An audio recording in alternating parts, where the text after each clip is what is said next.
Change these sentences into passive voice. In sentences को passive voice में करना है। ये हर क्लास के लिए इंपॉर्टेंट है, चाहे 10th क्लास हो, चाहे 9th हो, चाहे 8th 6th 7 हो, यहाँ तक कि 12th हो, 11th हो, कोई भी क्लास, सब में आता है, 5th में भी आता है। ठीक, तो आसानी से एक बार समझ लिए, लाइफ टाइम याद रखिए। इसके रूल्स ये होते हैं कि भाई एक टेंस आगे फांदते हैं। अगर आपको टेंसेस अच्छे से आते हैं तो बहुत अच्छा है। सबसे मेन है कि सब्जेक्ट को ऑब्जेक्ट करना है और ऑब्जेक्ट को सब्जेक्ट। दूसरी बात, वर्ब की थर्ड फॉर्म और बाय सब में लगाना है। ठीक है, ये दो बातें मेन सबको पता होना चाहिए। अच्छा, ये बातें नहीं समझ में आ रही, कोई बात नहीं, हम सेंटेंस बताते हैं उसी में बता देंगे। जैसे ये हिज मदर प्रेजेस जीत, उसकी माँ ने जीत की तारीफ, उसकी माँ जीत की तारीफ़ करती है, इसका ये मतलब है। ठीक है, तो इसमें सब्जेक्ट कौन है, तारीफ़ कौन कर रहा है, उसकी माँ, ये सब्जेक्ट हो गया। उसके बाद वर्ब क्या है, प्रेजेस यानी प्रशंसा करना, तारीफ़ करना, वर्ब है और वो भी फर्स्ट फॉर्म है। फिर उसके बाद ऑब्जेक्ट क्या है, जीत, किसकी तारीफ की, जीत की। जब भी आप एक्टिव से पैसिव में करिएगा, अगर जो हम मेथड बता रहे हैं उस मेथड से कर लेंगे तो बहुत अच्छा है। बाकी यूट्यूब पे और इसके अलावा बहुत अच्छे अच्छे टीचर्स हैं हमसे, बहुत ज़बरदस्त, उनका भी देख सकते हैं। तो ये सब्जेक्ट है, ये वर्ब की फर्स्ट फॉर्म है, ये ऑब्जेक्ट है। ठीक है, आपने जब तीन में, हर सेंटेंस को तीन में तोड़ लिया, इन तीन चीज़ों में, तब आपको करना बड़ा आसान हो जाएगा। अब आपको पता है सब्जेक्ट को हमें लास्ट में लिखना है और ऑब्जेक्ट को हमें सब्जेक्ट बनाना है, यानी पहले लिखना है। तो जीत को सबसे पहले लिखेंगे। ठीक है, जीत को सबसे पहले लिखेंगे और हिज मदर को सबसे लास्ट में। जो सब्जेक्ट है वो ऑब्जेक्ट बनेगा, जो ऑब्जेक्ट है वो सब्जेक्ट बनेगा। ठीक, तो जीत लिख लिया सबसे पहले, और सबसे लास्ट में क्या लिखना है, हिज मदर, क्योंकि वो ऑब्जेक्ट है, his mother.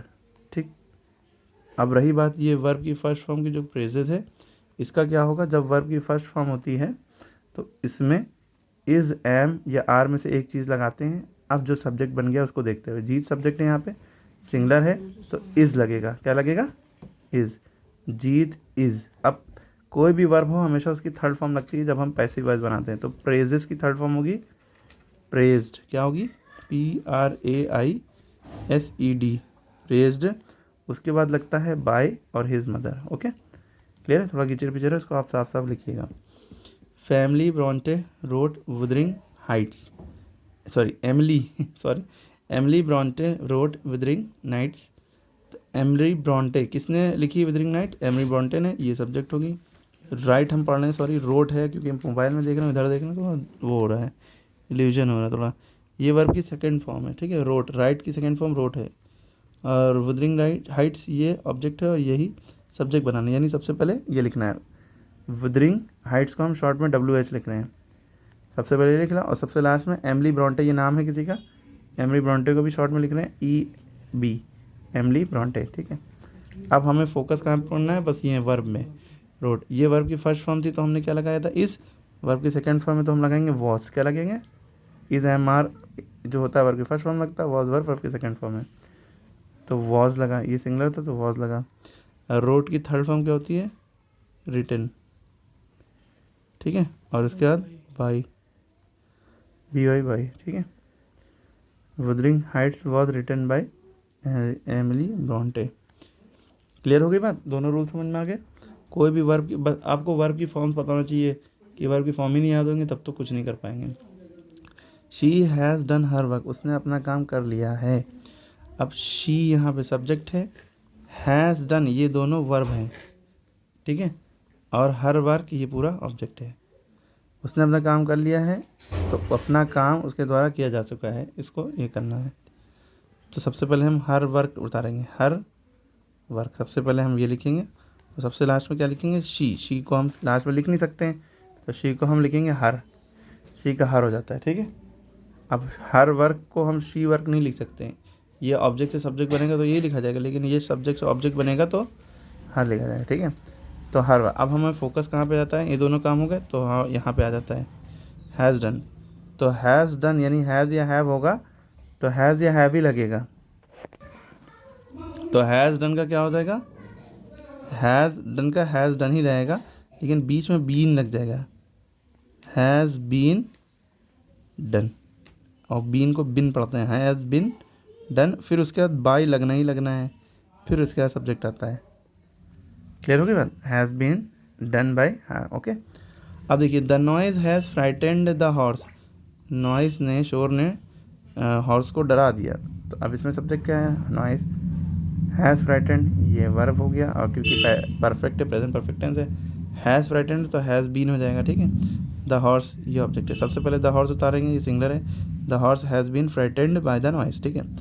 The fire has caused extensive damage, extensive damage has been caused by the fire, okay.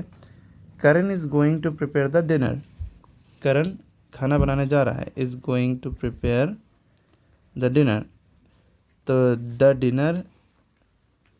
Dinner जो सबसे पहले उतारा, और ये करण लास्ट में आएगा, बाई करण लिख लेंगे, करण से पहले बाई लग जाएगा ऑब्जेक्ट से पहले, ठीक है। Main focus is going to prepare का होना चाहिए, ठीक है। तो the dinner is being going to be prepared by Karan, ठीक है। ये गोइंग के बाद ये टू बी प्रिपेयर्ड लगेगा, ठीक है। Karan is going to prepare the dinner is going to be prepared by the Karan, ये थोड़ा सा अलग यूनिट टाइप सेंटेंस है, यहाँ रखता है, क्योंकि आपको याद रखना चाहिए जब इज एम आर और वर्ब की आई फॉर्म होगी तो इज एम आर ही वर्ब की आई ही फॉर्म लगेगा, बस इज ये बाद बीइंग लग जाएगा, ये वाला BEING वाला बीइंग। हैज़ हैव में BEEN बीन लगता है, इज एम आर में BEING वाला बीइंग लगता है, ये आपको याद रखना पड़ेगा, क्लियर है। और उसके बाद गोइंग में यहाँ पे गलती हुई है, गॉन होगा यहाँ पे, क्योंकि हमेशा वर्ब की थर्ड फॉर्म लगती है, सॉरी उसके लिए। The dinner is being gone to be prepared by Karan the dinner is being going to be prepared, हाँ इस केस में गोइंग ही लगाइए, थोड़ा सा ये अलग टाइप का सेंटेंस है और ये जल्दी कोई बता भी नहीं पाएगा आपको। The dinner is being going to be prepared by Karan, क्योंकि वर्ब की थर्ड फॉर्म यहाँ पे टू बी प्रिपेयर्ड में हो गई है, ठीक है, वो एज इट इज उतारा जाएगा। The wind blows leave off the tree, और आपको ये डाउट है तो फिर से हमसे पूछ लिएगा या खुद से ध्यान दिएगा बात को जो हमने कहा, ठीक है। The wind blows leaves off the tree, the wind subject हो गया, blows leaves off blows leave off the tree, इस ठीक। The wind blows leave off the tree, ठीक है।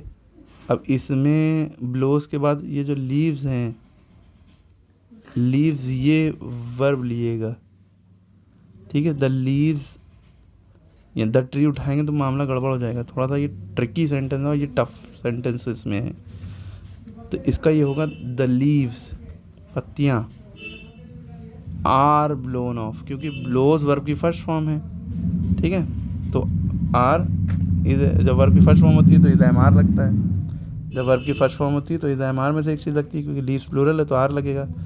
द लीव्स आर, फिर ब्लोज की थर्ड फॉर्म लगेगी blown, OFF off इसके साथ रहेगा। The leaves are blown off the tree by the wind, अब देखिए द विंड लास्ट में आएगा, बाय द विंड। और ये बहुत अच्छा क्वेश्चन है एक्टिव पैसिव का, हज़ारों क्वेश्चनों में से एक क्वेश्चन ऐसा है, ये यूनिक है एकदम, इसके ऊपर वाला भी है, हर बुक में ऐसे नहीं मिलते हैं।